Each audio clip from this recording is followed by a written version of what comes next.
السلام علیکم، آپ دیکھ رہے ہیں پاک نیوز اور میں ہوں عبد الرحمن۔ اسلام آباد chamber of commerce and industry کے صدر محمد احمد وحید نے کہا کہ کورونا وائرس سے بچاؤ کے لیے پورے ملک میں کاروباری ادارے بند کیے گئے تھے، جس سے کروڑوں کی تعداد میں ورکرز بے روزگار ہوئے ہیں، جبکہ لاکھوں کی تعداد میں کاروباری ادارے تباہی کے دہانے پر پہنچ چکے ہیں۔ انہوں نے مطالبہ کیا کہ SOPs کو حتمی شکل دے کر بتدریج کاروباری اداروں کو کھولا جائے۔ پیر کو ایک بیان میں انہوں نے کہا کہ وفاقی وزیر برائے پلاننگ و ڈیولپمنٹ اسد عمر خود یہ بیان کر چکے ہیں کہ بندشوں کی وجہ سے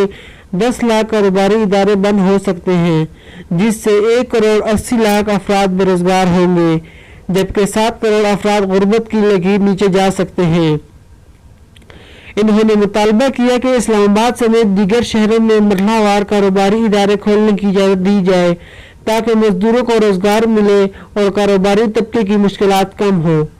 انہوں نے کہا کہ اسلام آباد میں کنسٹرکشن انڈسٹری ابھی تک بند ہے،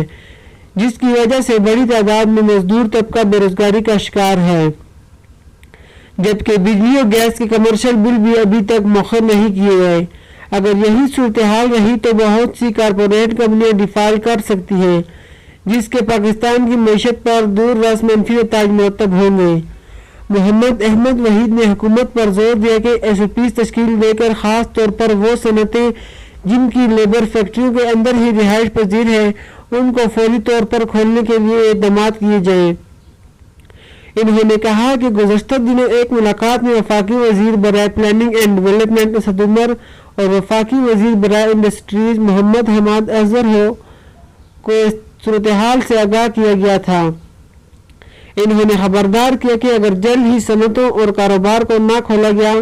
تو ایسا بحران پیدا ہونے کا خدشہ ہے جس پر قابو پانا ممکن نہیں رہے گا۔ انہوں نے پرزور مطالبہ کیا کہ تمام احتیاطی تدابیر اپنا کر اسلام آباد میں صنعتوں اور کاروبار کو فوری طور پر کھولنے کی اجازت دی جائے تاکہ مزدوروں کو روزگار ملے اور معیشت کا پہیہ دوبارہ چلنا شروع ہو۔